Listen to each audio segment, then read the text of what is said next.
Hi, I'm Kevin Quigley, and welcome to Tarot Off the Cuff. A native of New Orleans, Gina Thies loves writing, talking, and teaching about topics that concern tarot readers. She's the creator of the Tarot of the Moors, a unique and gorgeous deck that I'm sure you're going to want to check out. Hello everyone, I am Gina Thies and I'm here with another video for Tarot Off the Cuff.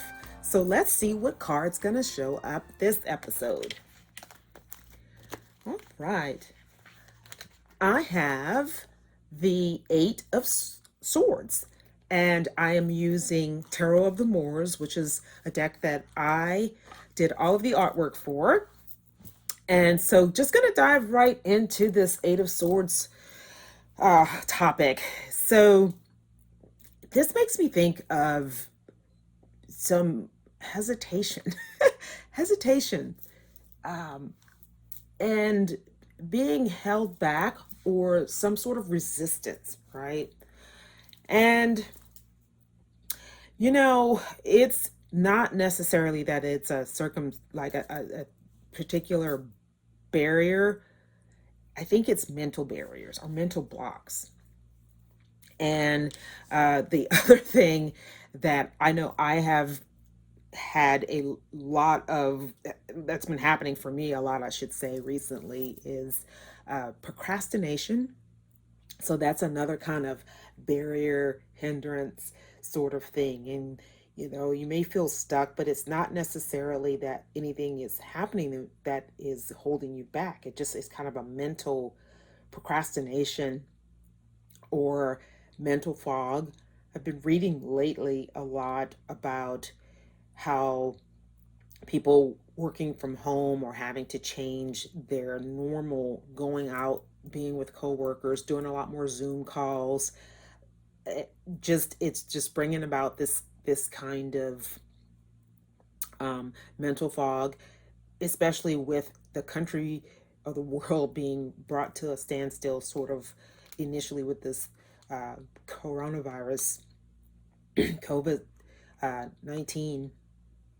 It's interesting how more articles were popping up as I was reading. Could just be me, around brain fog, mental fogginess, being exhausted or fatigued by being on Zoom calls, all this stuff to me, which is very much mental exhaustion. And I think it just comes from the, just in my opinion, and just that there's so much processing about the what ifs, and we're in information overload, and we don't get a chance to get out to our normal, if you're exercising, that got shut down. You had to transition, and it's like a lot of just going on to reassess things, and I think that may have been a contributing factor to it.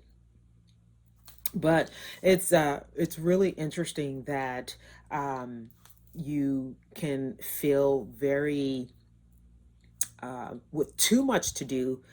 It can bring on procrastination, and I've been so guilty of that because it's hard for me to say no to much of anything, and I have, as we all do, very, very busy schedules, so much to do that I feel like I don't really have time for myself. So it's like the energy it takes to do a lot of stuff, the procrastination. I was reading about how that is also one of the factors, is it kind of ties into a fear of success and a fear of failure. To me, it's those are interesting terms, but they rooted some of that back to their early childhood roots, right? So I have to look at what was going on around that, because I don't feel like I had that in my youth, that I procrastinated as much as I do now. Another interesting phenomenon is about trying to regain at night, not like staying up really, really late, just because you're doing so much during the day that you feel like you got to steal that time back or get that time back. So it's a kind of a rebellion to sort of stay up. Well, I've always been a night owl, and adjusting to a different schedule is really difficult. So, um, just the procrastination, hesitation, which could be completely different things, but it's interesting, and I'm sure you'll be looking at the image of the card. And in my card, the figure isn't bound, but she's in that position where you, kind of like the where you take a moment and go, have you ever had that, oh my God, which direction do I go next? Which fire do I put out next? If anyone with a ton of, like, career work responsibility and things are coming in at you, or deadlines, and numerous deadlines, you have to figure out which one to put out first, right? um, and it's not necessarily that you can't accomplish something, or there's some sort of challenge to getting it done. It's just that pause, right? And I think when I think of procrastination, it's like, I know I'm in the middle of getting ready to do something, but I get a little bit distraction. And swords being, which I associate and correspond with the thinking and mental faculties and functions. It's just that moment of getting myself mentally distracted.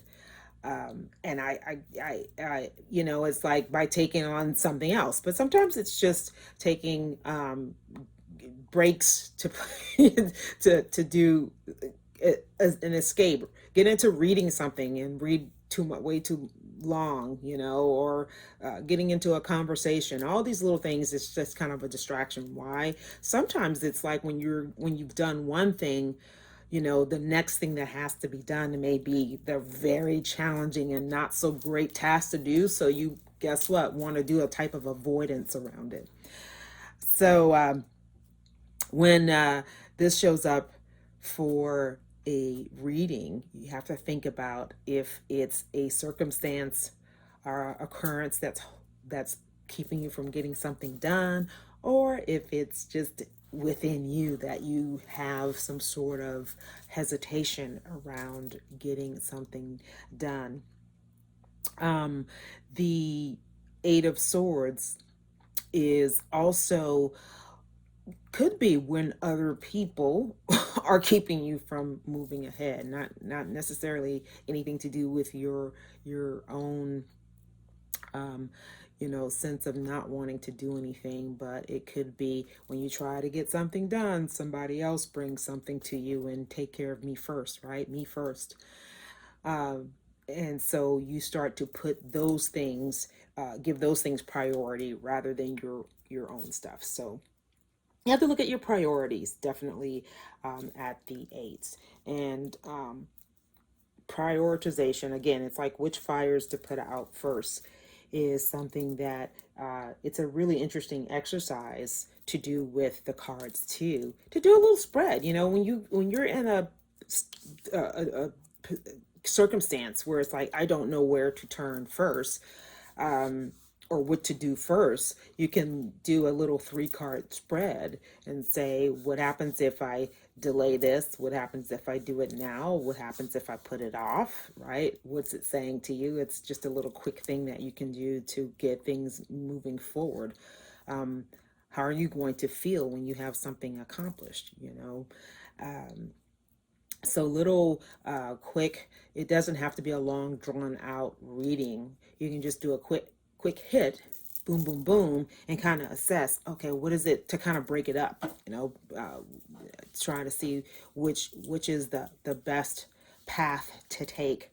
So quick hit readings are really good for just shifting your mind, shifting your perspective, I should say, from your current circumstance, right? So it's really cool to do. So I shall not be a part of getting you to, or be a participant in your procrastination with this video, but I do hope you have gotten something out of it. Please let us know with comments. I am always reachable through Facebook Messenger. That's the quickest way to get to me. Of course, post your comments here, subscribe, and share. So hopefully this was awesome for you as it was for me. I really enjoyed it, and I will catch you on the next one. Hi, thanks for watching. This is Kevin Quigley with Tarot Off the Cuff. If you can take a second, click the subscribe button down below. That'll let you know when a new video is posted and you might want to jump over and watch it. If you hit the thumbs up for the videos that you really like, that will help spread the word so new people will find Tarot Off the Cuff in their feed, and that helps the channel grow. That would be great. And if you got a question or a comment, positive or negative, whether you agree or disagree, or if you want to add information or your own take on a particular card or a particular topic, put a comment down below. We would love to hear from you. Thanks so much.